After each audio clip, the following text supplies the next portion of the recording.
আল্লাহ বলেন যারা এই তিনটা ব্যবসা করবে কোনো লস হবে না। এই তিনটা ব্যবসা সম্পর্কে আমি আলোচনা করব। এক নাম্বার, ইন্নাল্লাযীনা ইয়াতলুনা কিতাবাল্লাহ ইন্নাল্লাযীনা ইয়াতলুনা কিতাবাল্লাহি ওয়া আকামুস সালাতা ওয়া আনফাকু মিম্মা রাযাকনাহুম وأنفقوا مما رزقناهم سرا وعلانية يرجون تجارة لن تبور।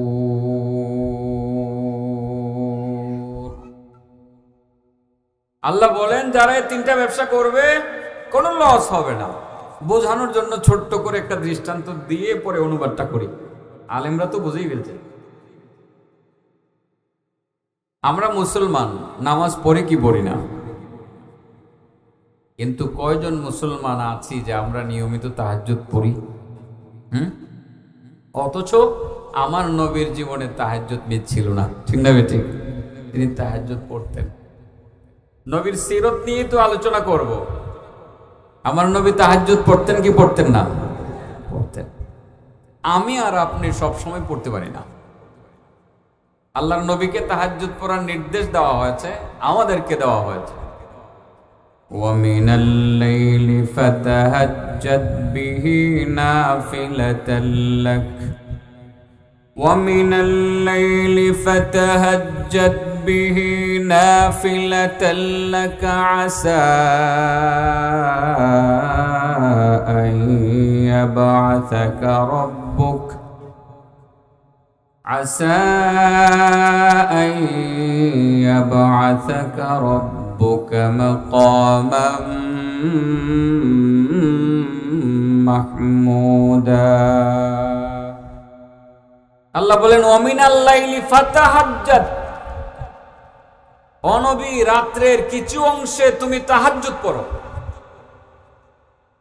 তাহাজ্জুদ পড়ার একটা নির্দেশ আল্লাহ নবীকে দিয়েছেন, সেই নির্দেশটা আমাদের প্রতিও। আর তাহাজ্জুদ পড়লে দুনিয়াতেও সম্মানিত হওয়া যায়, মহান আল্লাহর দরবারেও বিশেষ সম্মান অর্জন করা যায়। আর বুজুর্গানে দ্বীনের বক্তব্য হলো তাহাজ্জুদ ছাড়া আল্লাহর ওলি হওয়া যায় না। আমার নবী তাহাজ্জুদ পড়তেন কি পড়তেন না?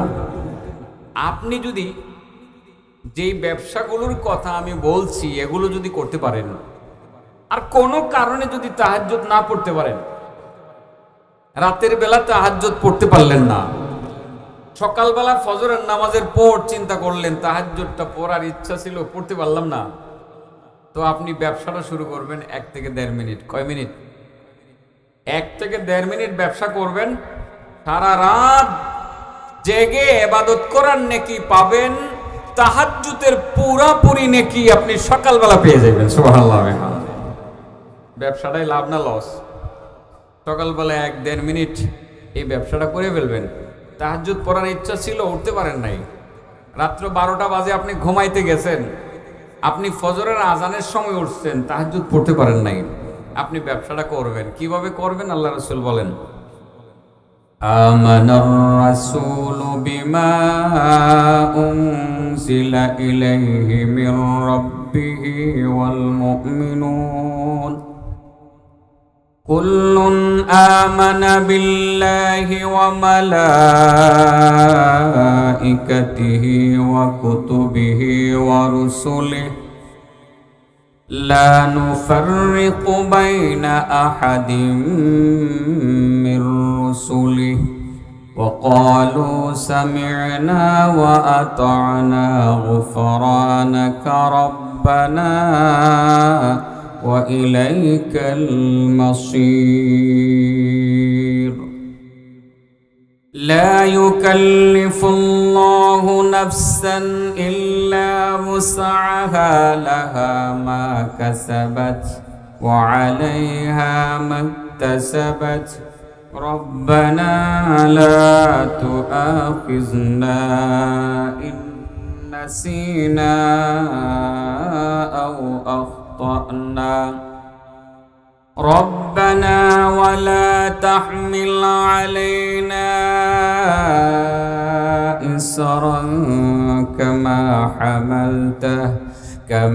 حملته على الذين من قبلنا ربنا ولا تحملنا ما لا طاقة لنا به واعف عنا واغفر لنا وارحمنا أنت مولانا فانصرنا على القوم الكافرين। অনেক লম্বা তিলাওয়াত হয়ে গেছে না বাবা?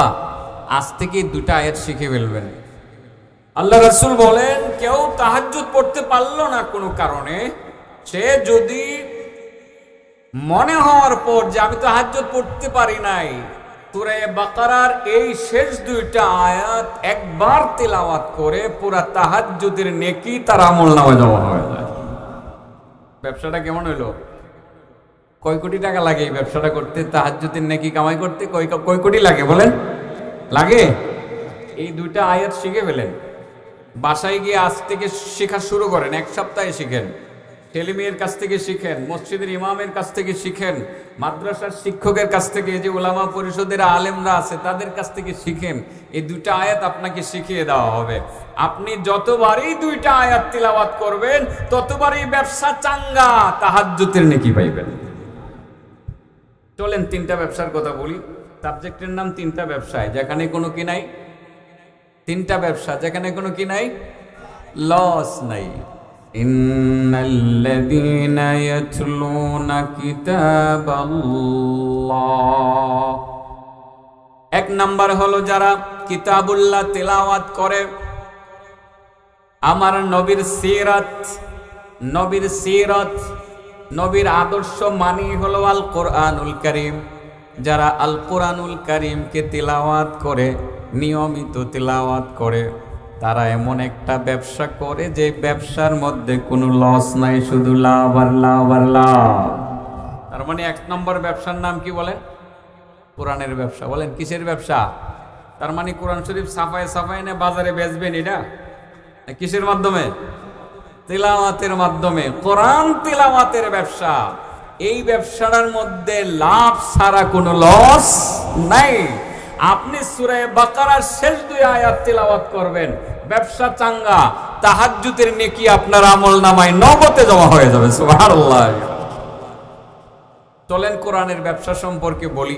মূল ব্যবসা হলো তিনটা। কয়টা? আমি কয় নম্বর ব্যবসার কথা বলছি? এক নাম্বার। রয়েছে কয়টা বাকি? দুইটা বলতে ঘন্টাখানেক সময় কি লাগবে না আরো? শুনবেন তো, মনোযোগ দিয়ে শুনবেন তো ইনশাআল্লাহ, মনোযোগ দিয়ে শুনবেন।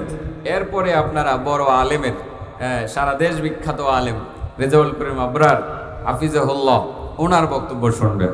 আমাকে তো আশেপাশে বহু শুনেছেন, তাই না? আপনাদের নিকলি সদর থেকে নিয়ে শুরু করে ওই আসানপুর, এরপরে আরো ওই পার, নোয়াপাড়া, বিভিন্ন জায়গায় আমার বয়ান শুনেছেন। তো রেজাউল করিম আবরার সাহেবের বক্তব্য মনে হয় আপনাদের খুব বেশি শোনা হয় নাই, এদিকে হয়তো বা দুই একবার আসছেন, এর বেশি আসে নাই। ওনার বক্তব্য আপনারা আজকে মনোযোগ দিয়ে শুনবেন। আমি তিনটা ব্যবসার কথা বলি। তাহলে এক নম্বর ব্যবসা হলো কোরআন তিলাওয়াত করা। আল্লাহু আকবার। কোরআন তিলাওয়াতের ব্যবসা যে আরো কত চমৎকার, এই আলোচনাগুলো ইতিপূর্বে করা হয়ে গেছে, আজকে আবারও বলছি। কোরআনের মধ্যে অনেক সূরা আছে, যেই সূরাটা আপনারা বেশি পারেন ওই সূরাটার নাম হলো কুল হুয়াল্লাহ সূরা। জানেন না? কুল হুয়াল্লাহ জানেন না? এটাকে বলা হয় সূরাতুল ইখলাস। কি বলা হয়? সূরাতুল ইখলাস। দেখেন তো ব্যবসাটা কেমন চাঙ্গা। আল্লাহ রাসূল বলেন সূরাতুল ইখলাস তাদিলু সুলুসাল কোরআন। সূরাতুল ইখলাস হলো পবিত্র আল কোরআন আল কারীমের 1/3 সমান। তার মানে হলো কেউ যদি মাত্র 3 বার সূরা ইখলাস তিলাওয়াত করে পাক্কা 1 খতম কোরআনের নেকি তার আমলনামায় জমা হয়। ব্যবসাটা কেমন?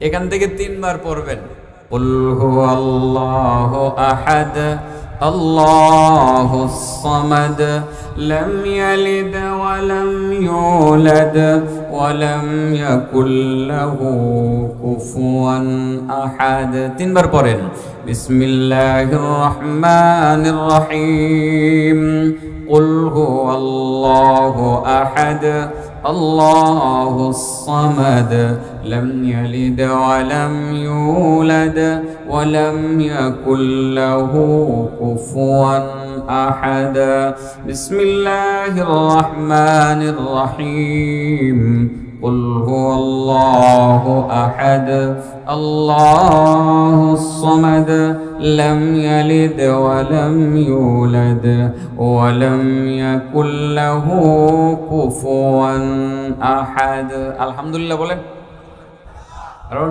এই মুহূর্তে ব্যবসাটা অনেক লাভ হয়েছে কি লাভ হয়েছে পুরা এক খতম কোরআনের নেকি আপনি ইতিমধ্যে পেয়ে গেছেন আপনার অ্যাকাউন্টে জমা হয়ে গেছে সুবহানাল্লাহ বলতেন না অ্যাকাউন্টে জমা হয়ে গেছে মাত্র 3 বার পড়লেন এক খতমের নেকি আপনার অ্যাকাউন্টে জমা হয়ে গেছে ব্যবসা চাঙ্গা ব্যবসা কি আসলে কি বুঝতেছেন নি আপনারা ব্যবসাটা ভালো হইতেছে না 3 বার তিলাওয়াত করলে এক খতমের নেকি পাওয়া যায় আল্লাহু আকবার আল্লাহু আকবার এটা আমাদের জন্য সুবর্ণ সুযোগ আজ থেকে আমরা সূরা ইখলাসের আমলটা সবাই করব প্রত্যেকই করব ঘরে ঘরে আমলটা চালু করে দিব দৈনিক প্রতিদিন নিয়মিত করব এর দ্বারা অনেক লাভ আল্লাহ রাসূল সাল্লাল্লাহু আলাইহি সাল্লাম কোন এক সাহাবীকে বলছিলেন হুব্বুকা ইয়াহা আদখালাকাল জান্নাহ ও আমার সাহাবী তুমি কি আসলেই সূরা ইখলাসকে ভালোবাসো সত্যি যদি তুমি সূরা ইখলাসকে ভালোবাসো তাহলে মনে রাখবা এই সূরার ভালোবাসাই তো তোমাকে জান্নাতের ভিতরে ঢুকিয়ে দিবে কেমন সূরা এই সূরাটা কত দামি বোঝানোর জন্য আরো 2-4টি কথা বলেই ফেলি পুরনো কথা আবার রিপিট করি সমস্যা নেই রাসূল করিম সাল্লাল্লাহু আলাইহি সাল্লামের সাহাবী মসজিদের ইমাম তো বোঝানোর জন্য একটু আমরা কথা ভাষাগত দিক একটু এদিক সেদিক বাড়িয়ে কমিয়ে বলি আর কি মসজিদের ইমাম ইমাম হিসাবে নিয়োগ দিয়েছেন নবীজি নিজে ইমাম সাহেব ফজরের নামাজের ইমামতি করেন তিনি পড়েন সূরা ইখলাস মাগরিবের নামাজ পড়েন তিনি পড়েন সূরা ইখলাস এশার নামাজ ইমামতি করেন তিনি পড়েন সূরা ইখলাস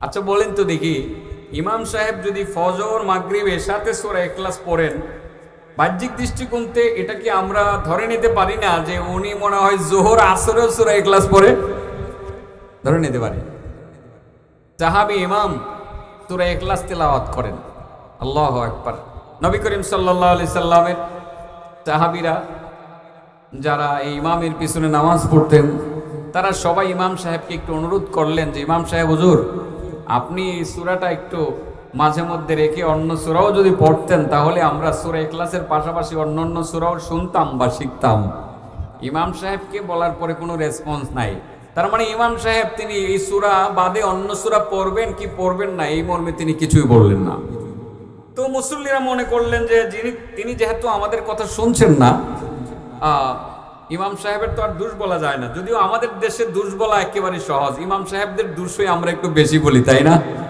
অন্যের দোষ থাকুক এটা আমার বলা দায়িত্ব না কিন্তু যদি গিয়ে দেখা যায় যে ইমাম সাহেব কোনো একটা ভুল করছে তাহলে খবর আছে ঠিক আছে না এটা চাষটলে বসে বসে আলোচনা করব জানো নি আমরা মসজিদের ইমাম সাহেব কি করে ইমাম সাহেব ইদানিং দেখা যায় পাগল হয়ে গেছে টাকা পয়সার লেগে কথার কথা এই যে একটা ছোটখাটো ব্যবসা করে এটা নিয়েও সমালোচনা ইমাম সাহেবদের দোষ কিন্তু আমাদের সমাজে বেশি আমার নবীর সমাজে ইমাম সাহেবের দোষ বর্ণনা করা হইতো না আমাদের সমাজে ইমামের দোষ আর মুয়াজ্জিনের দোষ এই দুইজনের দোষ অনেক বেশি এরা ভালোটা করলেও যদি কারো দৃষ্টিতে ভালো না লাগে তাহলে এটা নিয়ে সমালোচনা এটা নিয়ে গায়না বাজনি করতেই থাকবে আমি কি সত্য বলতেছি নাকি এমনি বানায় বলতেছি আপনাদের এলাকায় নাও থাকতে পারে আমি দেখি কিভাবে আমি সেটা বলিও যে আমি যেই মসজিদে ইমামতি করি এই মসজিদের আশেপাশে শহরে তো কাছাকাছি মসজিদ আমি ডিস্ট্রিক্ট হেডকোয়ার্টার একদম নরসিংদীতে আমি নামাজ পড়াই তো দেখলাম যে মাঝে মধ্যে অনেক মুসল্লিরা আমার কাছে আসে তাদের মহল্লার ইমামের দোষ বলে তখন আমি মনে মনে বলি তুমি তো তোমার ইমামের দোষটা ঠিকই আমার কাছে বললা হ্যাঁ আমার দোষ যে তুমি আরেকজনের কাছে বলবা না এটার কি গ্যারান্টি আছে আমি তাদের কথাগুলো শুনি এই কান দিয়ে শুনি এই কান দিয়ে বের করে দেই এটা আসলে একটা বেধি, ইমাম সাহেবদের দুষ দেখার একটা বেধি, একটা রোগ হয়ে গেছে, সাবধান, এই কাজটা করবেন না। ইমাম সাহেব কেন, যে কোনো মানুষের দুষ বলা হারাম, যে কোনো মানুষের গীবত করা হারাম। আপনি মনে রাখবেন, নামাজ, রোজা, হজ, যাকাত সব কিছুকে বরবাদ করে দেওয়ার জন্য গীবত করাই যথেষ্ট। গীবত এমন একটা অপরাধ যে অপরাধের কারণে আপনার জীবনের সমস্ত অর্জন ধ্বংস হয়ে যায়। অতএব আমরা গীবত করব না, আমরা ইমাম সাহেবের গীবত করব না, মুয়াজ্জিন সাহেবের গীবত করব না, আমরা কোনো মুসল্লির গীবত করব না। এগুলো কেন করব? যদি কারো কোনো ভুল ত্রুটি হয়, ইমাম সাহেব মানুষ, এজ এ ম্যান উনি ভুলের উঠবে না। আমি মানুষ, আমি ভুল করে থাকতে পারি। আমার ভুলটা আপনার চোখে ধরা পড়লে অত্যন্ত আদবের সহিত সুন্দরভাবে আপনি আমাকে শুধরিয়ে দিতে পারেন, আপনার ইমাম সাহেবকে ভদ্রভাবে বলে দিতে পারেন। কিন্তু আপনাকে অধিকার দেওয়া হয় নাই, ইমামতি করেছে, আপনার পছন্দ হয় নাই, দামপাড়া বাজারের চাষতলে বসে বসে ইমামের সমালোচনা করবেন, আপনাকে অধিকারটুকু দেওয়া হয় নাই।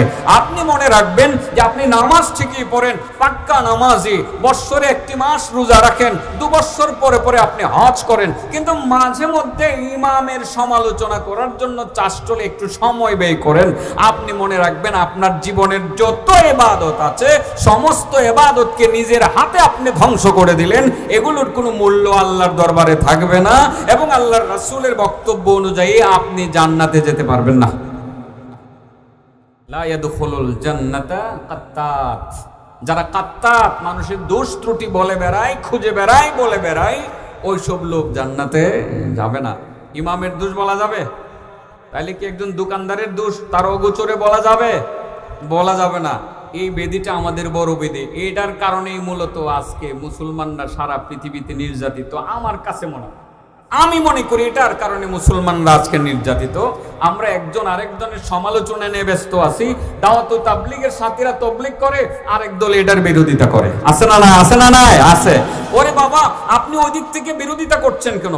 আপনি যদি অন্য দিক থেকে ইসলামের কাজ করে থাকেন, আপনার কাজটা আপনি চালিয়ে যান। আর যেই লোকটা মানুষকে কালিমার দাওয়াত দিতেছে, যেই লোকটা মানুষকে নামাজের দাওয়াত দিতেছে, যেই লোকটা মানুষকে ইলম ও জিকিরের দাওয়াত দিতেছে, যেই লোকটা মানুষকে দাওয়াত ও তাবলীগ এর গুরুত্ব বুঝাইতে আছে, যেই লোকটা মানুষকে ইসলামের নিয়ম কানুনগুলো মেনে চলার জন্য মানুষকে দিক নির্দেশনা দিয়ে যাচ্ছে, আপনি এই লোকটার পিছনে লাগলেন কেন? যে এই লোকটা কাফের হয়ে গেছে, এই লোকটার ঈমান নাই, তারা বেদাতি, এটা সেটা আপনি লাগতেছেন কেন?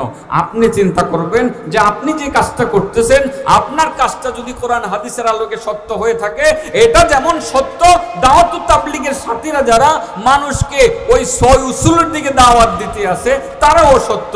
কারণ এই 6 উসুল বলতে যেই জিনিসগুলোকে বোঝায়, একটাও তো কোরআন হাদিসের বাইরে না।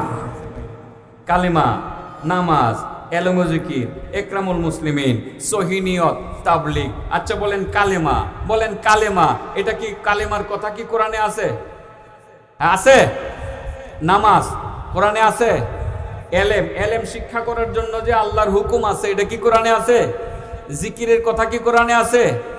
ইকরামুল মুসলিমিন, মুসলমানদেরকে তার কিমত বুঝে কদর করা, প্রয়োজন বুঝে তার কদর করা, তার উপকার করা, কল্যাণ করা, এটা কি কোরআনে আছে? আপনার কাছে মনে হয় না আছে? আচ্ছা, এবার যত কাজ করবেন নিয়তটাকে সহি করে করবেন, এটা কি কোরআনে হাদিসে আছে? আছে না? তাবলীগ, মানুষকে দ্বীনের দিকে ডাকো, আহ্বান করো, এটা কি কোরআনে আছে? আমি আর দলিল দিলাম না, দলিল ছাড়া আপনারা বুঝে ফেলছেন কোরআনে আছে। এগুলো যদি কোরআনে থাকে, এই অনুযায়ী যদি মুসলমান কাজ করে, দোষের কি আছে? হ্যাঁ, আপনি এটা করেন না, আপনি অন্যভাবে মানুষকে দাওয়াত দেন, খুব দেন। আপনি 40 দিনের জন্য গেলেন না, আমি বলবো কোনো অসুবিধা নাই। আপনি 3 দিন মানুষকে দাওয়াত দিতে আছেন, দাওয়াত দেন। আপনি 10 দিন দাওয়াত দিতে আছেন, দাওয়াত দেন। আপনি অন্যভাবে হক্কানি একজন পীরের অধীনে থেকে গ্রামে গ্রামে গিয়ে মানুষকে নামাজের দিকে আহ্বান করেন, আপনার না আপনি চালিয়ে যান, ওইটাও দাওয়াতি কর্মকাণ্ডের অন্তর্ভুক্ত। যে এই 6 উসুলের কাজ যারা করে, এটা যেমন দাওয়াতি কর্মকাণ্ডের অন্তর্ভুক্ত। অতএব দোষ ত্রুটি বর্ণনা করার দরকার নাই তো বাবা। এটা করে তো আপনার জীবনের সমস্ত অর্জনটাই আপনি ধ্বংস করে দিচ্ছেন। আপনার নামাজ আপনি ধ্বংস করে দিচ্ছেন, আপনার রোজা আপনি ধ্বংস করে দিচ্ছেন, আপনার দোয়া মুনাজাত আল্লাহর দরবারে কবুল হচ্ছে না। নাউজুবিল্লাহ বলুন। আমি কথাটা আপনাদের মনে হয় কর গাতে বলছিলাম গতবার। আজকে আমাকে বলছে একজনে যে হুজুর এটাই যদি বলতেন, আমি বললাম যে না, এটা বলবো না। কারণ এটা তো করগাতে বলা হয়ে গেছে। তবে এই পয়েন্টটা একটু বলে ফেলি, একটা পয়েন্ট, করগাতে 10টা পয়েন্ট বলছিলাম, একটা পয়েন্ট বলি যে আমাদের দোয়া ইবাদত কেন কবুল হয় না। আচ্ছা, এটা বলার আগে একটা প্রশ্ন, বন্ধু তুমি বলো তো দেখি, ব্যবসা কয়টা? যে 3টা ব্যবসার লস আছে না লাভ আছে? লস আছে। এর মধ্যে 1 নম্বর ব্যবসার নাম কি? কোরআন তিলাওয়াতের ব্যবসা। হ্যাঁ, সূরা বাকারার শেষ 2টা আয়াত তিলাওয়াত করলে কিসের নেকি পাওয়া যায়? তাহাজ্জুদের নেকি পাওয়া যায়। ব্যবসাটা চাঙ্গা কি চাঙ্গা না? চাঙ্গা। সূরা ইখলাস 3 বার তিলাওয়াত করলে কয় খতমের নেকি পাওয়া যায়? এই সূরাকে ভালোবাসলে জান্নাতে যাওয়া যায়। এটা মনে রাখেন, আমি এইখান থেকে ওইদিকে চলে গেছি। এটা মনে রাখেন যে ইমাম সাহেব সূরা ইখলাস পড়তেন নামাজের মধ্যে। এটা আপনি মনে করাই দিবেন তো আমারে? মনে করে দিই, আবার এখান থেকে শুরু করবো আগে। আর কি বিষয়টা হলো যে ইমাম সাহেবের সমালোচনা আমাদের দেশে বেশি হয়। ইমাম সাহেবের শুধু সমালোচনাকে কেন্দ্র করে আমি অন্য সব সমালোচনাকে নিয়ে আসলাম। আপনি ইমামের দোষ বলবেন না? বলবেন না। আপনি ইমামের দোষ কেন বলবেন? আপনি কারো দোষ বলবেন না, কারো দোষ আপনি বলতে পারবেন না। মানুষের অগোচরে দোষ বলা, তাকে খাটো করার জন্য, অপমান করার জন্য, এটাকে বলা হয় গীবত। আর এই গীবত যে আপনার সমস্ত অর্জনকে ধ্বংস করে দেয়, আর এটার কারণে যে আমাদের মুনাজাত দোয়া কবুল হয় না, আমরা যে সফল হতে পারতেছি না, আমরা যে বিজয়ী হতে পারতেছি না, এই গীবতটার কারণে। এটা বোঝানোর জন্য একটা দৃষ্টান্ত দেব। আল্লাহর ওলি ইব্রাহিম ইবনে আদহাম রাহমাতুল্লাহি আলাইহি, বহুত বড় আল্লাহর ওলি। উনি ছিলেন আবার বাদশাও ছিলেন, উনি দেশ পরিচালনাও করেছেন। একটা পর্যায়ে উনি যখন বাসরাতে গেলেন, বাসরা হলো ইরাকের একটা শহরের নাম বাসরা, কুফা বাসরা, আপনারা নাম শুনেছেন? ইরাক, ইরান, এগুলোর নাম শুনেন নাই আপনারা? হ্যাঁ, এখন তো যুদ্ধ চলছে, শুনছি ইরাক থেকেও নাকি ইসরায়েলের উপরে হামলা হচ্ছে। হোক, হইতে থাক, ইসরায়েল ধ্বংস হয়ে যাক, আল্লাহর কমিটমেন্ট বাস্তবায়ন হোক। কি বলেন আপনারা? ইসরায়েল এই বিশ্বের মানচিত্রে থাকুক, এটা আমরা চাই না? চাই না। কারণ এটা এখানে এসে বসছেই মুসলমানদেরকে ডিস্টার্ব করার জন্য। এটা এখান থেকে মিডল ইস্ট থেকে চলে যাবে, এটাই আমাদের চাহিদা। এই ইরান এবং ইরাক, তারা এবং লেবানন এবং অন্যান্যরা সম্মিলিতভাবে ইসরায়েলকে ধরেছে। যদি বড় শক্তি আছে আমেরিকা, ঠিক আছে না? যাই হোক, আল্লাহ এদেরকে ধ্বংস করবে, বিশ্বাস আমাদের অন্তরে আছে। আমি আজকে মন্তব্য করছি, একজনে বললো যে হুজুর মুসলমানদেরকে শেষ করে দিচ্ছে। আমি বললাম ইনশাআল্লাহ মুসলমানদেরকে শেষ করে দেওয়া সম্ভব হবে না। ইসরায়েল এইবারের মতো ইসরায়েল আমার মনে হয় এইবার বিশ্বের মানচিত্র থেকে মুছে যাবে, ইনশাআল্লাহ মুছে যাবে। ইসরায়েল থাকবে না, এটা আমরা চাই। তো যাই হোক, কি যেন বলছিলাম বলেন। বসরা, ইব্রাহিম ইবনে আদহাম রাহমাতুল্লাহি আলাইহি বসরাতে গেলেন। বসরাতে যাওয়ার পর ওনার মুরিদ আছে না, মুরিদান আছে না? হ্যাঁ, পীর মুরিদিটা মনে বড় খারাপ জিনিস না? হ্যাঁ আছে, আসলে খারাপ আছে বিদায় এটা নিয়ে এত সমালোচনা। ভণ্ড পীরের অভাব নাই তো। যারা নাচে, গান গায়, গাঞ্জা খায়, সিদ্ধি খায়, সিদ্ধি না খাইলে বলে বুদ্ধি হয় না, এমন পীরও তো আছে না? আর কিছু পীর আছে শুধু জাঙ্গাটা পরে রাখে, সারা শরীরে কোনো কাপড় রাখে না। আর কিছু পীর আছে সারা শরীরে জিনজির পরিধান করে থাকে, আছে না? কত পীর আছে কোনোদিন আল্লাহরে সিজদা করে না, মাজারে বসে থাকে আর সিদ্ধি টানে, তারাও তো পীর। আসলে হক্কানি পীরদের বদনামটা তারাই করতেছে। হক্কানি পীরও আছে যারা মানুষকে আল্লাহর পথে আহ্বান করে, আছে না নাই? আছে না নাই? আছে, হক্কানি পীর আছে। এখন যেমন সারা দেশে আমাদের হক্কানি পীরদের মধ্যে অন্যতম একজন পীর, একটু আগে আলোচনা করে গেছেন আমাদের উস্তাদজি আল্লামা শফিকুর রহমান জালালাবাদী হাফিজাহুল্লাহ, চরমুনার পীর শাহ হুজুর রহমতুল্লাহ আলাইহি যিনি ছিলেন। এর আগে ফজলুল করিম সাহেব, উনিও ছিলেন হক্কানি পীর। বর্তমান ওনার যে ছেলেরা যারা ওই লাইনে পীরালি লাইনে কাজ করতেছে, তারাও হক্কানি পীর। কিভাবে বুঝলাম হক্কানি পীর? তারা মানুষকে বেদাত শিখায় না। তারা মানুষকে কি শিখায় না? বেদাত শিখায় না। তারা মানুষকে সত্যের পথে আহ্বান করে। এবং তারা যেমন শুধু পীরালি লাইনে না, আমি পরিষ্কার তাদের ব্যাপারে বলি, তারা হলো খানকার পীর, ময়দানের বীর। কাজ করে যাচ্ছে কিনা? কাজ করতেছে। ঠিক হক্কানি পীররা যুগ যুগ ধরে ইসলাম প্রচার করেছে। শাহজালাল ইয়ামানি, হযরত শাহ মাখদুম, শাহ পুরান, তারা কিন্তু আমাদের দেশে এই পীরের বেশেই মূলত এসেছিলেন। তারাই মানুষকে ইসলামের দিকে আহ্বান করেছেন। আর তারা মর্দে মুজাহিদও ছিলেন। তাদের বদৌলতে আজকে বাংলাদেশে আমরা সুন্দর ইসলাম দেখতে পাচ্ছি, ঠিক না বেঠিক? আচ্ছা, ওইদিকে আর যাচ্ছি না। যে হযরত ইব্রাহিম ইবনে আদহাম রাহমাতুল্লাহ আলাইহি, উনি যখন বসরা গেলেন, বসরা যাওয়ার পর উনি পীর, ওনার মুরিদরা খবর পাইছেন যে পীর সাহেব হুজুর এসে গেছেন। তো আজকে যদি আপনাদের নিকলিতেও আমার মনে হয় পীর সাহেব হুজুরের, চরমনের পীর সাহেব হুজুরের অনেক মুরিদ আছে না নাই? আছে। যদি আজকে পীর সাহেব হুজুর অতর্কিতভাবে এখানে চলে আসতেন, তাইলে মুরিদরা খবর পেলে কি বাড়িতে বসে থাকতেন না চলে আসতেন? আরে পীর সাহেব হুজুর নিকলি চলে আসছি, আমি কেন ঘরে? ঠিক বসরাতে যখন ইব্রাহিম ইবনে আদহাম গেলেন, ওনার মুরিদরা বললেন, আরে পীর সাহেব হুজুর বসরাতে চলে আসলেন, আমি কেন ঘরে? সবাই এসে পীর সাহেব হুজুরকে ঘিরে ধরলেন। ঘিরে ধরে বললেন, হুজুর মনের একটি কথা। কি কথা? হুজুর এই কথাটা অনেকদিন যাবৎ ভাবতেছি, এটা আপনার কাছ থেকেই এটার উত্তর জানতে হবে। এটা হুজুর, এটা কি বলবো? ঠিক আছে বলো। এটা হলো হুজুর, নামাজ তো পড়ি, রোজাও রাখি, ইবাদত করি, সব করি, মোনাজাত করি, কিন্তু এমন কি অপরাধ করলাম যে আমরা যে দোয়া করি আমাদের দোয়াটা কেন কবুল হয় না? প্রশ্নটা শত শত বছর আগে। কত বছর আগে? আচ্ছা, শত শত বছর আগের প্রশ্নটা যদি আমি আজকে আপনাদেরকে না শুনাইতাম, বলেন আপনাদের অন্তরে এই প্রশ্নটা আছে না নাই? আছে না? যে হুজুর ঠিক বলছেন, নিজেও দোয়া করি, এতিমখানায় গিয়া ছাত্রদেরকে খাওয়াইয়ে হেদেরকে নিয়েও দোয়া করি, হুজুর কত দোয়া যে করলাম, দোয়া তো কবুল হইল না। বাহ্যিক দৃষ্টিতে আমাদের দোয়া কবুল হইতেছে না বলে আমরা মনে করতেছি। এই প্রশ্নটা আমাদের অন্তরে আছে না নাই? আছে না নাই? আছে। ঠিক ইব্রাহিম ইবনে আদহাম রাহমাতুল্লাহ আলাইকে ওনার মুরিদরা প্রশ্ন করলেন, ইয়া আবা ইসহাক মা লানা নাদউ ফালা ইউস্তাজাবু লানা। ওগো আল্লাহর ওয়ালি ইব্রাহিম ইবনে আদহাম, ও আবু ইসহাক, আমরা কি অপরাধ করলাম, কি অন্যায় করলাম? আল্লাহর কাছে এত কান্নাকাটি করি, এত মোনাজাত করি, আমাদের মোনাজাত কেন কবুল হয় না? আল্লাহকে এত ডাকি, তিনি কেন আমাদের ডাকে সাড়া দেয় না? অথচ কোরআনে আল্লাহ বলেন, ওয়া ক্বালা রাব্বুকুম উদউনি আস্তাজিব লাকুম الذين يستكبرون عن عبادتي سيدخلون جهنم داخرين। আল্লাহ বলেন, উদউনি আস্তাজিব লাকুম, ও আমার বান্দারা তোমরা আমারে ডাকো, আমার কাছে দোয়া করো, আমি তোমাদের দোয়া কবুল করে নিব। মরিদান বললেন, ও ইব্রাহিম ইবনে আদহাম, ও আবু ইসহাক আল্লাহর ওয়ালি, আমাদের কি অপরাধ? মালানা, কি হলো আমাদের? মালানা নাদউ, কি হলো আমাদের? আমরা দোয়া করতেই থাকি, ফালা ইউস্তাজাবু লানা, আমাদের দোয়া তো কবুল হচ্ছে না। কবুল না হওয়ার কারণটা কি যদি আপনি একটু বলতেন? ইব্রাহিম ইবনে আদহাম জবাব দিলেন, হ্যাঁ কারণ আছে, কারণ আছে। লিআন্না কুলুবাকুম মাতাত বিআশারাতি আশিয়া,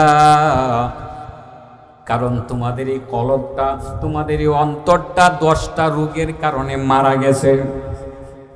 তোমাদের অন্তর 10টা রোগের কারণে মারা গেছে।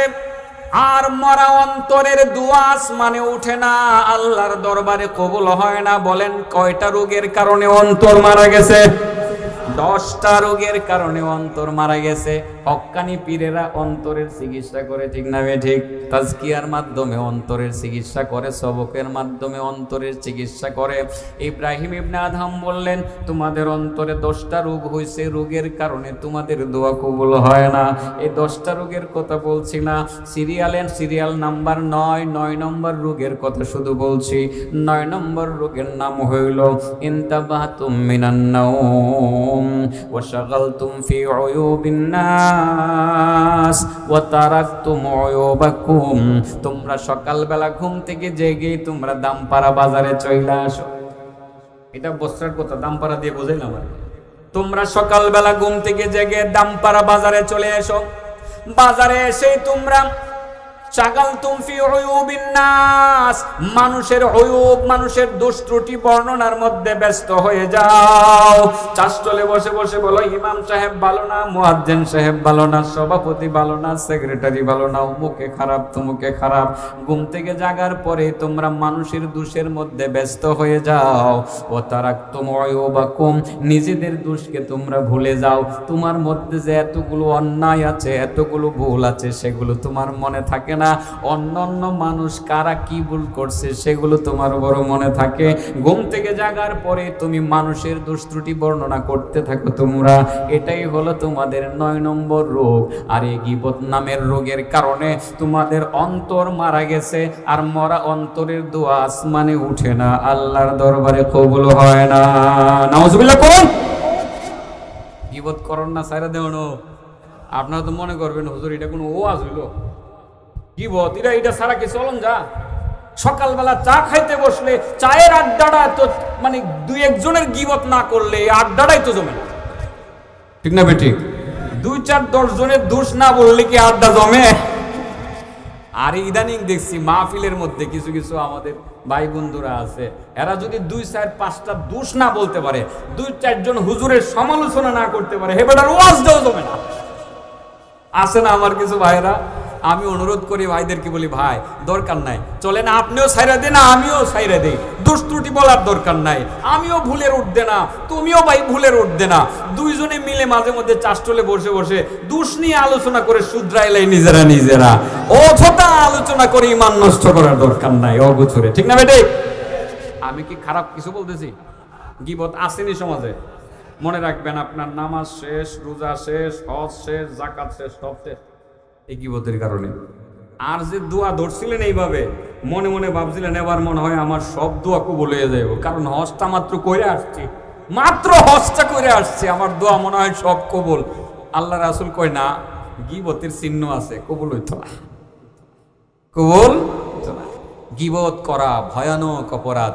আল্লাহ রাব্বুল আলামিন নিজে কোরআনে বলেছেন, ইয়া আইয়ুহাল্লাযীনা আমানু يا أيها الذين آمنوا اجتنبوا كثيرا من الظن إن بعض الظن إثم ولا تجسسوا ولا يغتب بعضكم بعضا أيحب أحدكم أن يأكل لحم أخيه ميتا فكرهتموه واتقوا الله إن الله تواب رحيم। আল্লাহ বলেন ইয়া আইয়ুহাল্লাযীনা আমানু, আল্লাহ বলতেছেন হে ঈমানদারগণ। কাদেরকে ডাক দিছে? এই যে ঈমানদার কারা, এটি সবটি ঈমানদার। ঈমান আনছেন না আপনারা? আপনাদের কি ডাক দিছে? আমাদের কি ডাক দিছে? হ্যাঁ ঈমানদারগণ, এই যে তা নিব বাচ্চা থাকো, কাসীরাম মিনাজ জন,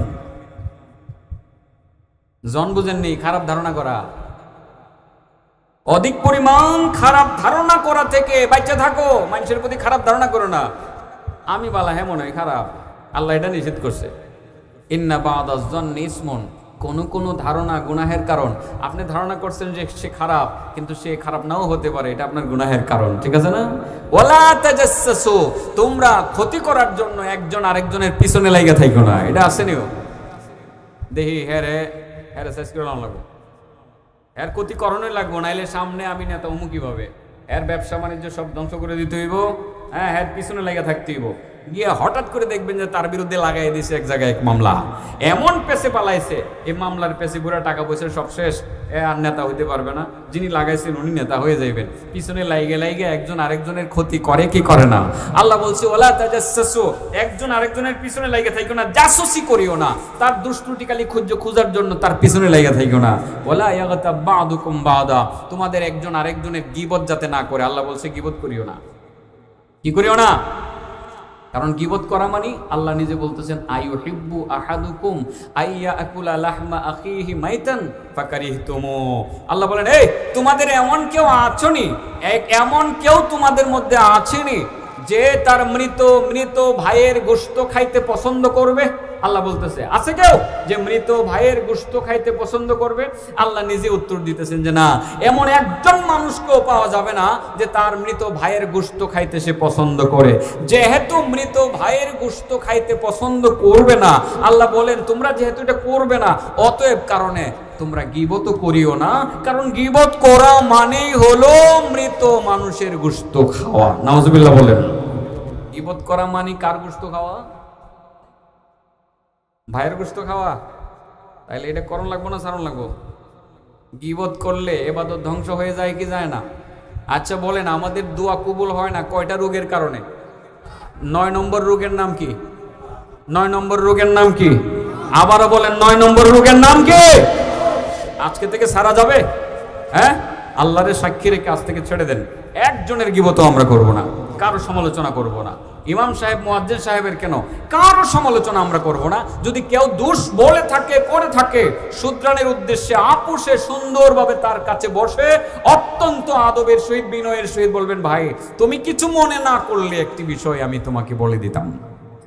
এইভাবে বলে তার দুষ্টতারে বলে দেন, ভাই আমারে মাইন্ড করবা না, আমি শুধরানোর জন্য বলছি, ভাই আমাকে মাইন্ড করবা না, আমাকে ক্ষমা করে দিও। ঠিক এইভাবে ভুলটা শুধরিয়ে দিবেন আপনি।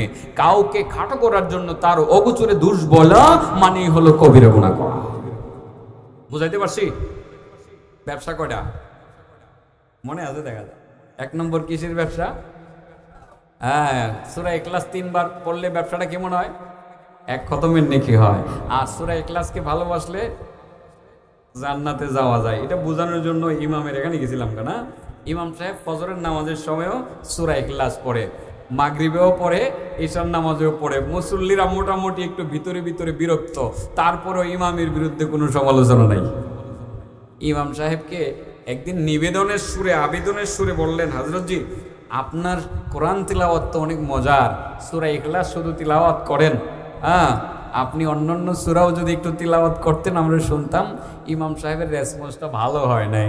তার মানে উনি এই সূরা ছাড়া অন্য সূরা তিলাওয়াত করবেন কি করবেন না, এই মর্মে তিনি কমিটমেন্ট করেন নাই। শেষ পর্যন্ত তারা চিন্তা করলেন, যেখানে গেলে নালিশ করলে, যেখানে গিয়ে নালিশ করলে কাজ হবে সেখানে যায়। গেছেন আল্লাহ রাসূলের কাছে, ইয়া রাসূলুল্লাহ অভিযোগ না, একটা আবেদন নিয়ে আসছি। কি আবেদন?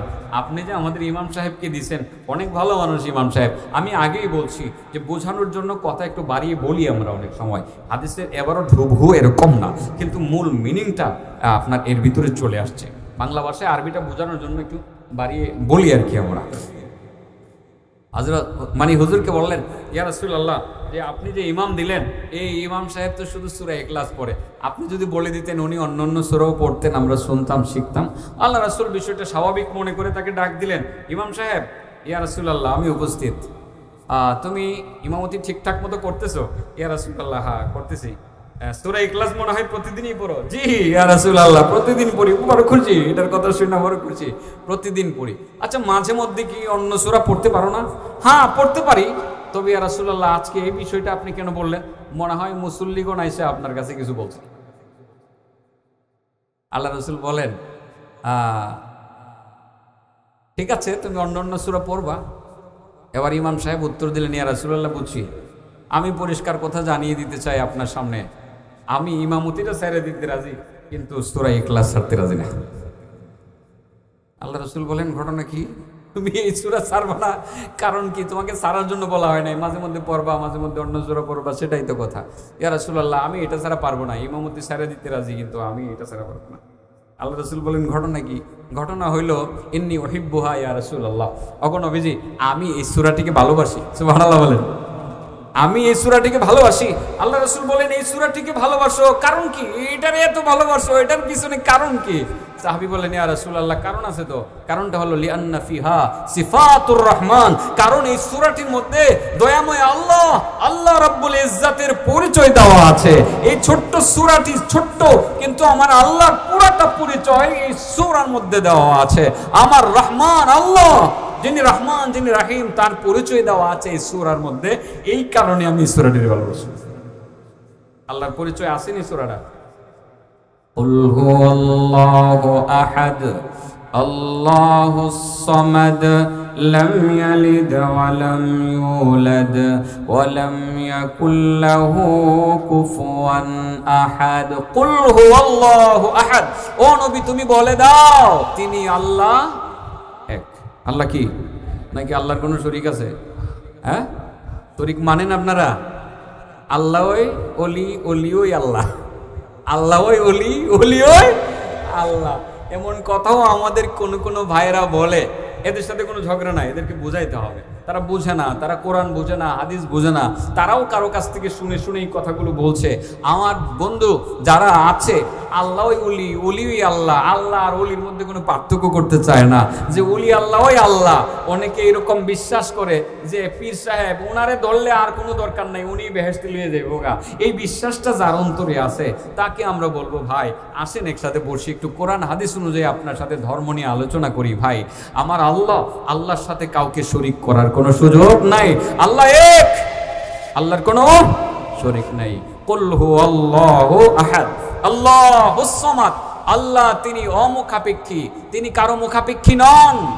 লাম ইয়ালিদ ওয়া লাম ইউলাদ, তিনি কাউকে জন্ম দেন নাই, তিনি কারো কাছ থেকে জন্ম নেনও নাই। তার মানে হলো আমার আল্লাহর কোনো ছেলে মেয়ে নাই, আমার আল্লাহর কোনো বাপ মাও নাই। আছে? হ্যাঁ, নাই।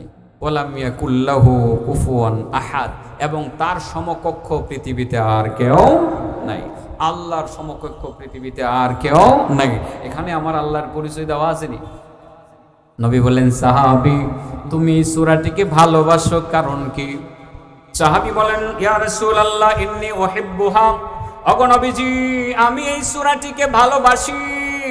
এই সূরাটিকে ভালোবাসার পিছনে কারণ আছে, লিআন্না ফিহা সিফাতুর রহমান, কারণ এই সূরাটির মধ্যে দয়াময় আল্লাহর পরিচয় দেওয়া আছে। রাসূল বলেন, সাহাবী তুমি সত্যি সূরাটিকে ভালোবাসো, একটি কথা তুমি মনে রাখবা আজকে, হুব্বুকা ইয়াহা আদখালাকাল জান্নাহ, এই সূরার প্রতি ভালোবাসাই তো তোমাকে জান্নাতে নিয়ে যাবে। কোরআনের ব্যবসাটার মধ্যে কোনো লাভ আছে, লস আছে না লাভই লাভ? হ্যাঁ, ব্যবসা কয়টা? এক নম্বর কোরআনের ব্যবসা, এক নম্বর কি? তিলাওয়াতের মাধ্যমে। অনেকে বলে যে কোরআন শরীফ অর্থ না বুঝা তিলাওয়াত করলে কোনো লাভ নাই। আমার এই ভাইকেও বলি, ভাই অর্থ বুঝা তিলাওয়াত করা ভালো, অর্থ বোঝা ভালো, কিন্তু অর্থ বোঝা ছাড়া তিলাওয়াতে যে লাভ নাই, বড় ভাই এই কথাটা ঠিক না, এই কথাটা ঠিক না। আমি বড় ভাই বলে বলছি, সমালোচনার অর্থে বলছি না। কোরআন শরীফ বুঝা পড়লে অনেক ভালো, বুঝা পড়া দরকার, বুঝা দরকার। তবে কেউ যদি না বুঝেও তিলাওয়াত করে, 3 বার তিলাওয়াত করলে সূরা ইখলাস 1 খতমের নেকি সে পাবেই। এবং যদি কেউ 1 থেকে 1.5 মিনিটে আয়াত সূরাতুল বাকারার শেষ 2টা আয়াত তিলাওয়াত করে, সে তাহাজ্জুদের নেকি পাবে। এটাও সত্য। এটা বুঝা পড়া এতটা জরুরি, বুঝলে অনেক ভালো।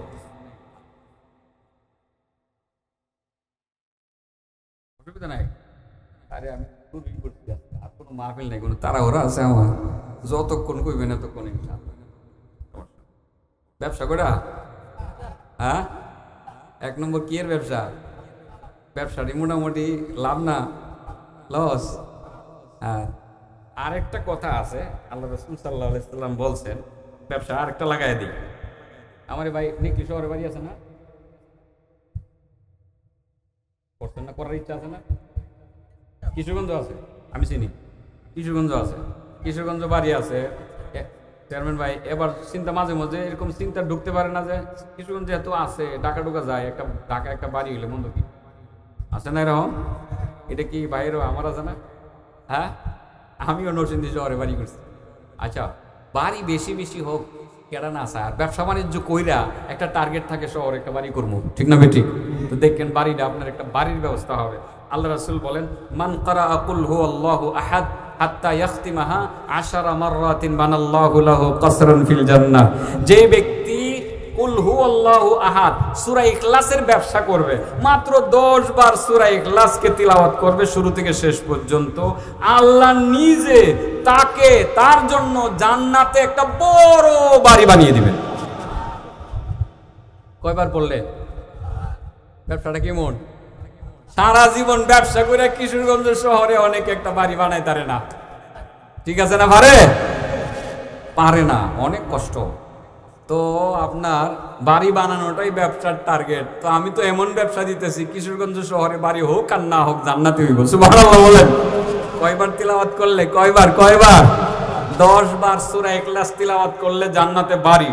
এবার আপনারা আমারে পেজ ধরবেন হুজুর, এবার ধরছি, এতক্ষণ পণ্ডিতি করছেন, এবার ঠিক মতো ধরছি হুজুর। 10 বার তিলাওয়াত করলে যদি একটা বাড়ি হয়, বেশি পড়লে তো আরো বেশি বাড়ি হবে, এটাই স্বাভাবিক। ফাকাম ওমর ইবনুল খাত্তাব ওয়া ক্বালা ইয়া রাসূলুল্লাহ, ওমর ইবনুল খাত্তাব তিনি দাঁড়িয়ে গেলেন, দাঁড়িয়ে বললেন, ওগো আল্লাহর নবী, ইদা ইস্তাকসারতু, আমি যদি বেশি সূরা ইখলাস পড়ি, 10 বারের জায়গায় 20 বার পড়ি, আল্লাহ রাসূল বলেন, আল্লাহু আকসার ওয়া আতিয়াব, তুমি যত বেশি সূরা ইখলাস পড়বা, আল্লাহ তত বেশি সুন্দর সুন্দর ভালো ভালো বাড়ি তোমারে বানায় দিবে। এবার তো আপনি বলবেন হুজুর, তাইলে আর ফজরের নামাজ কষ্ট করে কেড়ে পড়তাম, সূরা ইখলাস 10 বারের জায়গায় 30 বার পড়ে এলাম, বাজারে হাটমু আর পড়মু, 30 বার পড়লে 3টা বাড়ি হইব জান্নাতে। আর কেড়ে 1 মাস রোজা রাখতাম, কেড়ে 10 লাখ টাকা খরচ করে হজ করতাম, আর কেড়ে নামাজ দিয়ে তো দৌড়াদৌড়ি করতাম, যাই ঝামেলা বাদ, আজকের থেকে শুধু সূরা ইখলাস পড়মু। আপনাদের অন্তরে এই প্রশ্নটা জাগতে পারে, পারে কি পারে না? প্রশ্নটা আসতে পারে। একটা কথা মনে রাখবেন, প্রশ্ন ঠিকই, উত্তরও ঠিক, এবং 10 বার তিলাওয়াত করলে যে আপনি জান্নাতে বাড়ি, আপনার জন্য জান্নাতে বাড়ি বানানো হবে, এটাও ঠিক, এটা নিঃসন্দেহে। কারণ কথাটা বলছেন আমার নবী মুহাম্মদুর রাসূলুল্লাহ সাল্লাল্লাহু আলাইহি সাল্লাম। সারা দুনিয়ার অনেক কিছু মিথ্যা হতে পারে, কিন্তু আমার নবীর একটি শব্দ মিথ্যা হতে পারে না, ঠিক না বেঠিক? নবী বলেছেন, মুহাম্মদুর রাসূলুল্লাহ যেখানে বলেছেন 10 বার তিলাওয়াত করলে একটা বাড়ি, এটাই সত্য। তবে একটি প্রশ্ন আমিও করি, বলেন বাড়ি হইলেই কি বাড়িতে যাওয়া যায়? হ্যাঁ, ধরেন বাংলাদেশের বাড়িতে কোন রকমে আপ্যায় গেলেন গা, আপনি এখান থেকে যদি ধরেন আপনি আমেরিকা যাইবেন, এই আমেরিকাতে বাড়ি বানানো সম্ভব কিনা? সম্ভব। হ্যাঁ, এখান থেকে আমেরিকা বাড়ি বানানো সম্ভব, আপনি যাওয়া লাগবে না, বাড়ি বানাইবেন, খালি ডলার পাঠায় দিবেন। বেগম পাড়াতে বাড়ির অভাব নাই মন্ত্রী এমপিরা, ঠিক না বেঠিক? সবাই কি বাড়ি যাইতে পারছে? অনেকে জেলখানার মধ্যে ঢুকে রয়েছে, ঠিক না বেঠিক? কেউ কেউ বোনের বাড়ি ফলায় রয়েছে, কেউ কেউ সেনাবাহিনীর আশ্রয় নিয়ে ওই মানে সেনা ক্যাম্পের মধ্যে বসে রয়েছে, কেউ কেউ গাতার মধ্যে ফলায় রয়েছে, আর কেউ কেউ জঙ্গলের ভিতরে কলাহতার মধ্যে শুয়ে রয়েছে, ঠিক না বেঠিক? ওই মানিক কাচুরার কাহিনী তো দেখছেন। বাড়ি হইলেই বাড়িতে যাওয়া যায় না, বাড়ি হইলেই বাড়িতে যাওয়া যায় না। বাড়িতে যাওয়ার জন্য আমেরিকাতে ধরেন বাড়ি একটা বানাইছেন, টাকা পাঠাইছেন, হয়ে গেছে আমেরিকা বাড়ি, এবং আপনার ওই যে বেগমপাড়া কানাডাতে বাড়ি হয়ে গেছে, এই বাড়িতে কি সবাই যাইতে পারতেছে? আরে আমাদের প্রধানমন্ত্রী তো যাইতারে না, মিয়া ইন্ডিয়াতে আটকাইছে, লাল পাসপোর্ট বাতিল, বিশ্বের কোন দেশ তাকে গ্রহণ করতেছে না। বাড়ির কি অভাব আছে নাকি? তা যাইতে পারতেছে? বোঝানোর জন্য বলছি, যাইতে পারতেছে? পারতেছে না। প্রধানমন্ত্রী আগের, এখন না, আবার ভুল বুঝছেন না। আবার বাড়ি হইলেই বাড়িতে যাওয়া যায় না, আমেরিকাতে বাড়ি হইলে বাড়িতে যাওয়া যায় না। বলেন কি লাগে? বলেন পাসপোর্ট। বলেন কি লাগে? পাসপোর্ট। কি লাগে? ভিসা। কি লাগে? ভিসা। এরপর টিকিট লাগে কিনা? বিমান লাগে। এগুলো দিয়ে আপনার যাওয়া লাগে। যাওয়ার পরে আমেরিকাতে ধরেন আপনার বাড়ি হয়ে গেছে, একটা কোম্পানির কাছ থেকে অনলাইনে কিনছিলেন। কি কিনছিলেন? অনলাইনে। কিনা যায় না এখন? কিনা যায় না? কিনা যায়। অনলাইনে আপনি কিনছেন, কিনার পরে যে কোম্পানির কাছ থেকে কিনছেন তারা দলিলও দিছে। এবার কোম্পানির কাছ থেকে আপনার বাড়ি বুঝে নিবেন না? বাড়ি যখন বুঝে নিবেন, তারা আপনার একটা চাবি দিয়ে দিব, ঠিক না বেঠিক? এই চাবি ছাড়া কি বাড়ির তালা খুলতে পারবেন? তাহলে বোঝা গেল চাবিও লাগবে। বাড়িতে যায়, আমেরিকার বাড়িতে যাওয়ার জন্য পাসপোর্ট লাগবে, ভিসা লাগবে, টিকিট লাগবে। তালা খোলার জন্য কি লাগবে? আমেরিকার আর কানাডার বাড়িতে যাওয়ার জন্য যদি পাসপোর্ট লাগে, ভিসা লাগে, টিকিট লাগে, চাবি লাগে, আপনি যে এখানে বৈশা আপনি অনলাইনে বাড়ি কিনছেন জান্নাতে, বাড়িটা আল্লাহ বানায় দিছে, ওখানে যাওয়ার জন্য কি পাসপোর্ট ভিসা লাগবে না? লাগবে, লাগবে। লাস্টে মনে হয় এই বাড়ির তালা খোলার জন্য চাবিটাও লাগবে। লাগবে কি লাগবে না? বাড়ি হয়েছে ঠিকই, যাওয়ার জন্য পাসপোর্ট লাগবে, ভিসা লাগবে। পাসপোর্ট হইলো ইমানদারের শরীরটা, এটা পাসপোর্ট।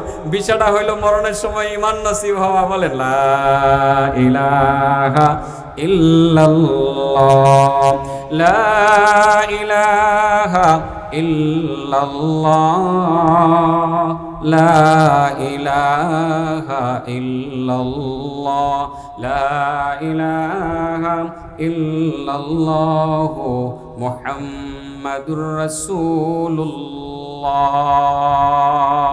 মরণের সময় ইমানটা লয়ে যাওয়া লাগবো। কি করার লাগবো? ইমানটা সাথে করে লয়ে যাওয়া লাগবো।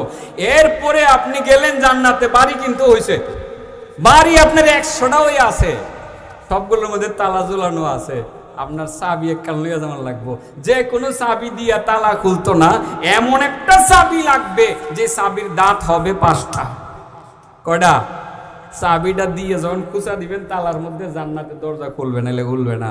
এটা কোনটা বলেন? এটা কোনটা? তাহলে কি নামাজ লাগবে? হ্যাঁ, আমার নবী তো এই জন্যই নামাজ পড়ছে, ঠিক না বেঠিক? নবীর সিরত নিয়ে আলোচনা করব, নামাজ পড়বো না তো লাভ কি? নবীর সিরতের আলোচনা করব, নবীর মিলাদের আলোচনা করব, নামাজ পড়বো না, লাভ হবে না তো। জান্নাতে বাড়িও বানাইতে পারবেন, আল্লাহ আপনাকে বাড়িও বানায় দিবেন। 10 বার তিলাওয়াত করবেন, বাড়ি একটা হয়ে যাইব। 20 বার তিলাওয়াত করবেন, বাড়ি 2টা হয়ে যাইব। বাড়ির কাছে যেতে পারবেন, মাগার আপনার কাছে চাবি না থাকলে বাড়িতে ঢুকতে পারবেন না। লাগবে তাইলে নামাজ লাগবে। কথাগুলো কি বুঝতেছেন? ব্যবসা কয়টা বলছিলাম?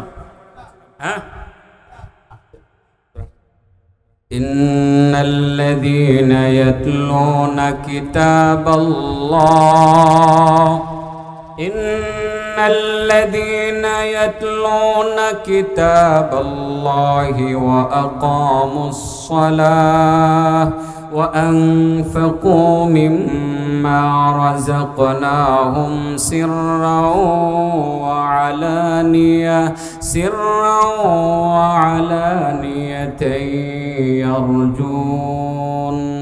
يرجون تجارة لن تبور। 3টা ব্যবসা, এমন ব্যবসা যেখানে কোনো লস নাই। 1 নম্বর হলো ওই ব্যবসাটা তারাই করে যারা কোরআন তেলাওয়াত করে। আমি এটার ফাজাইল বলতে গিয়ে অনেক বলে ফেলেছি। সূরা বাকারার শেষ 2টা আয়াতের কথা বলেছি। 2টা তিলাওয়াত করলে তাহাজ্জুদের নেকি পাইবেন। সূরা ইখলাস 3 বার তিলাওয়াত করলে 1 খতমের নেকি পাইবেন। সূরা ইখলাসকে ভালোবাসলে জান্নাতে যেতে পারবেন। সূরা ইখলাস 10 বার তিলাওয়াত করলে আপনার যে ব্যবসাটা চাঙ্গা হয়ে যাইব, জান্নাতে একটা বাড়ি হয়ে যাইব 10 বার তিলাওয়াত করলে। সুবহানাল্লাহ বলেন। ইনশাআল্লাহ প্রথম ব্যবসাটা ক্লিয়ার। সূরা ইখলাস আজ থেকে পড়বো, সবাই পড়বো তো ইনশাআল্লাহ। কমপক্ষে 3 বার পড়বেন। বেশি পড়া অনেক ভালো, কমপক্ষে 3 বার পড়বেন।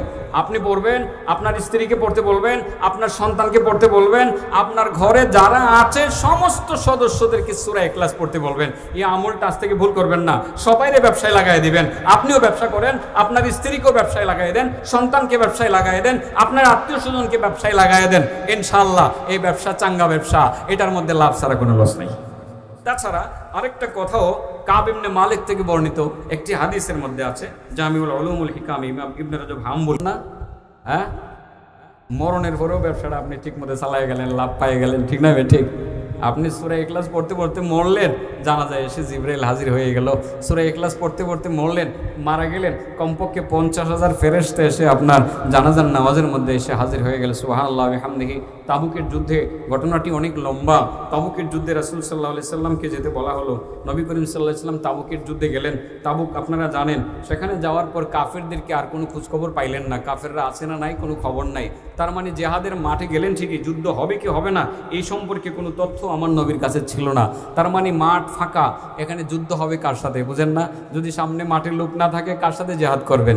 সাহাবায়ে কেরামকে, আল্লাহ রাসূলকে সাহাবায়ে কেরাম কেটে জানিয়ে দেওয়া হয়েছিল যে কাফেররা মূলত প্রতিশোধ গ্রহণ করার জন্য তাবুকের দিকে রওনা দিয়েছে। কিন্তু নবী যখন সেখানে গেলেন সাহাবায়ে কেরামদেরকে নিয়ে, সেখানে গিয়ে যাওয়ার পরে দেখলেন কাফেরদের কোনো খবর নাই। কার সাথে যুদ্ধ করবেন? যুদ্ধের কোনো সুযোগ নাই। জিবরাইল আসলেন বেশ কিছুদিন পর। আল্লাহ রাসূল সাল্লাল্লাহু আলাইহি ওয়াসাল্লাম জিবরাইলকে বললেন, ভাই জিবরাইল, এবার তাহলে আমি কি করতে পারি বলো? আমি কি মদিনায় ফেরত যাব আমার সাহাবাদেরকে নিয়ে?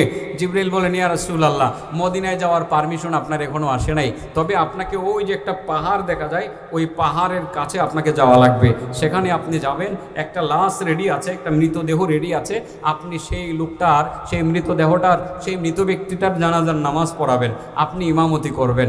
আপনাকে আসমান থেকে তার ইমাম হিসাবে নিয়োগ দেওয়া হয়েছে। সুবহানাল্লাহ বলেন। তার মানে জানাজার নামাজের ইমাম হিসাবে নিয়োগ দিয়েছেন কে? আল্লাহ। তাও সাধারণ কাউকে দেন নাই, মুহাম্মদুর রাসূলুল্লাহ সাল্লাল্লাহু আলাইহি সাল্লামকে ইমামতির দায়িত্ব দিয়েছেন, ইমাম হিসাবে নিয়োগ দিয়েছেন। ইয়া রাসূলুল্লাহ, আপনি সেখানে শুধু একা যাবেন না, মুক্তাদি মুসল্লি হিসাবে আপনার সাহাবাদেরকে নিয়ে যাবেন যারা জিহাদে এসছে। আপনি শুধু আপনার সাহাবাদেরকে নিয়ে যাবেন না, আমি জিবরাইলও সেই জানাজায় হাজির থাকবো। আমি একা যাব না, কমপক্ষে 50,000 ফেরেশতার বিশাল বড় একটা কাফেলা নিয়ে যাব। সুবহানাল্লাহ বলেন। রাসূল সাল্লাল্লাহু আলাইহি ওয়াসাল্লাম একটু চিন্তায় পড়ে গেলেন যে ঘটনাটা কি, কার জানাজার মধ্যে আমি যাচ্ছি, লোকটা এত মর্যাদা কিভাবে অর্জন করতে পারলো, যে লোকটার জানাজার নামাজের ইমাম আসমান থেকে আমাকে নিয়োগ দেওয়া হয়েছে, মুসল্লি আমার সাহাবারা এবং জিবরাইল নিজেও থাকবে, কমপক্ষে 50,000 ফেরেশতার বিশাল বড় একটা আলিশান কাফেলা নিয়ে থাকবে। আল্লাহ রাসূল সাল্লাল্লাহু আলাইহি ওয়াসাল্লাম বিষয়টা নিয়ে ভাবতে শুরু করলেন। তারপরে চিন্তা করলেন আল্লাহর হুকুমটা আগে পালন করি, আগে জানাজা শেষ করি, জানাজা শেষ করার পর জিবরাইলকে জিজ্ঞাসা করবো না, ভাই জিবরাইল এই লোকটা কে, লোকটা কে, তার বাড়ি কোথায়, তার বাবার নাম কি, সে এমন কি কাজ করে যে কাজ করেছে, যে কাজের কারণে এত মর্যাদা অর্জন করতে পারলো, এত সম্মান অর্জন করতে পারলো। জানাজার নামাজের ইমামতি করলাম আমি, জিবরাইল তুমিও হাজির থাকলা, কমপক্ষে 50,000 ফেরেশতার কাফেলা নিয়ে হাজির থাকলা, এটা পরে জিজ্ঞাসা করবো না। নবীজি জানাজায় চলে গেলেন, জানাজা শেষ হয়ে গেল, আমার নবীজি ইমামতি করলেন, নবী ইমামতি করলেন, ইমামতি শেষ। এক পর্যায়ে জিবরাইলের আর খোঁজ নাই, কারণ দাফন করার জন্য সবাই ব্যস্ত। আল্লাহ রাসূল সাল্লাল্লাহু আলাইহি সাল্লাম জিবরাইলকে খোঁজার জন্য চলে গেলেন, গিয়ে দেখেন জিবরাইল দুটি পাহাড়ের মাঝে দুটি ডানা এভাবে রেখে দিয়েছেন, রেখে দিয়ে তিনি রেস্ট করতেছেন। এটা হলো তার নিজস্ব আকৃতি। আমরা জানি এই পৃথিবীতে সহিহ বুখারীর হাদিস, জিবরাইলকে আমার নবী নিজস্ব আকৃতি সহ মাত্র 2 বার দেখেছেন, এটা একবার। এই একবার আল্লাহ রাসূলকে জিবরাইলকে ওখানে খুঁজে পেয়েছেন, খুঁজে পেয়ে বলেন, ভাই জিবরাইল বলো তো দেখি ভাই লোকটা কে, তার জানাজায় আসছিলাম, এত সম্মান, এত মর্যাদা তার, এত দাম তার, এত সম্মান সে অর্জন করলো, কিভাবে করলো, নাম কি, বাড়ি কোথায়, বাবার নাম কি, কি করতো সেটা বলো। জিবরাইল বলেন, ইয়া রাসূলুল্লাহ আপনি তো মুখ খুলে দেখলে চিনেই ফেলতেন, মুখ তো খুলেন নাই, আপনার এই সাহাবী নাম তার মাবিয়া, নাম কি বলেন, নাম কি, মাবিয়া ইবনে মাবিয়া, তার নামও মাবিয়া, তার বাবার নামও মাবিয়া, তার নামও মাবিয়া, তার বাবার নামও মাবিয়া, মুজানি গোত্রের আপনার এই সাহাবী। সে কি করতো ইয়া রাসূলুল্লাহ, সে আপনার সাহাবী, আপনার উপরে নাজিলকৃত আল কোরআনুল কারীমের ছোট একটা সূরা আছে না, সূরা ইখলাস, এই সূরা ইখলাসটাকে অনেক ভালোবাসতো এবং নিয়মিত এই সূরাটা তিলাওয়াত করতে থাকতো। যখনই সুযোগ হইতো তখন এই সূরা ইখলাস তিলাওয়াত করতো। এটার কারণে মহান রব্বুল আলামিন তাকে এত মর্যাদা, এত সম্মান দান করছে। তার জানাজার নামাজের ইমাম আপনাকে আসমান থেকে নিয়োগ দিয়েছেন এবং আমাকে তার জানাজার নামাজে শরীক হইতে বলেছেন। কমপক্ষে 50,000 ফেরেশতার একটা আলিশান কাফেলা নিয়ে হাজির থাকতে বলেছেন। বাবা এই ব্যবসাটা ভালোই তো নাকি, আজকে থেকে চালু করুন যাইব। ভাই বলছিলাম না যে পুঁজি দিয়ে যাবো আমি, পুঁজি কি পাইছেন, পুঁজি পাইছেন, সূরা ইখলাস পাইছেন। বাকি দুইটা ব্যবসার নাম বলি, নামটা বলে রেখে দেই, এও 1 মিনিটে আপনার ব্যবসাটা শুরু করে দিতে পারবেন। দেখবেন ব্যবসা চলে আসতেছে একটার পরে একটা। আমাদের তরুণ প্রজন্মের অহংকার আল্লামা মুফতি রেজাউল করিম আবরার, উনি চলে আসছেন, আপনারা ওনার চেহারা দেখতে পাচ্ছেন। উনি 2 মিনিট পরেই কথা শুরু করে দেবেন ইনশাআল্লাহ। আমি ব্যবসা কয়টা বলছিলাম, বাকি রয়েছে কয়টা? ইন্নাল্লাযীনা ইয়াতলুনা কিতাবাল্লাহ, ইন্নাল্লাযীনা ইয়াতলুনা কিতাবাল্লাহি ওয়া আকামুস সালাহ وأنفقوا مما رزقناهم سرا وعلانية يرجون تجارة لن تبور। 3টা ব্যবসা। 1 নম্বর যারা কোরআন তিলাওয়াতের ব্যবসা করে, কোরআন তিলাওয়াত করে। 2 নম্বর ওই যে এটা কিন্তু বলে ফেলছি আমি, ওয়া আকামুস সালাহ, এবং নামাজ কায়েম করে। বলেন কি কায়েম করে? নামাজ লাগবে, তাহলে লাগবে তো। ওয়া আনফাকু মিম্মা রাযাকনাহুম সিররা ওয়া আলানিয়া। 3 নম্বর ব্যবসা হলো যারা, আল্লাহ বলেন আমি তাদেরকে যে রিজিক দিয়েছি, বলেন আমাদের রিজিক কে দিয়ে থাকেন, কে দিয়ে থাকেন? আল্লাহ। আমাদের সবকিছুর মালিক কে? আল্লাহ। আল্লাহ বলেন আমি তাদেরকে যে রিজিক দিয়ে থাকি বা রিজিক দিয়েছি, ওই রিজিক থেকে প্রকাশ্যে গোপনে, গোপনে প্রকাশ্যে সাদাকা করে, দান খায়রাত করে। ওটা হলো ব্যবসা। ইয়ারজুনা তিজারা, আল্লাহ বলেন তারা ব্যবসা করে। তারা কি করে? এই 3 শ্রেণীর মানুষ কি করে? কেমন ব্যবসা? লান তাবুর, যে ব্যবসার মধ্যে কখনো কোনো লস হবে না। সুবহানাল্লাহ বলেন। ইনশাআল্লাহ কোরআন তিলাওয়াতের ব্যবসা চালু হবে। বুঝি পাইছেন? একটু জিজ্ঞাসা করি, এটা আমার একটা অভ্যাস। বলেন দেখি, সূরা বাকারার শেষ 2টা আয়াত তিলাওয়াত করলে কিসের নেকি পাওয়া যায়? হ্যাঁ, সূরা ইখলাস 3 বার তিলাওয়াত করলে কয় খতমের ব্যবসা হয়? 10 বার তিলাওয়াত করলে কোন জায়গায় বাড়ি হয়? কোথায় বাড়ি হয়? আচ্ছা বলেন, জান্নাতের বাড়ি হইলেই কি যাওয়া যায়? কি লাগে? পাসপোর্ট ভিসা লাগে। বাড়ির কাছে গেলে তালা খুলতে গেলে কি লাগে? চাবিটার নাম কি? বিষয়টা ক্লিয়ার? মনে থাকবে তো? সূরা ইখলাস নিয়মিত তিলাওয়াত করলে জানাজায় কে আসে? জিবরাইল। কাকে নিয়ে আসে? 2 নম্বর ব্যবসার নাম কি? নামাজ কায়েম করা। 3 নম্বর ব্যবসা আল্লাহর রাস্তায় সাদাকা করা, দান করা। মনে থাকবে তো? আল্লাহ আমাদেরকে বুঝে শুনে আমল করার তৌফিক দান করেন। আখির দাওয়ানা আলহামদুলিল্লাহি রাব্বিল আলামিন। আসসালামু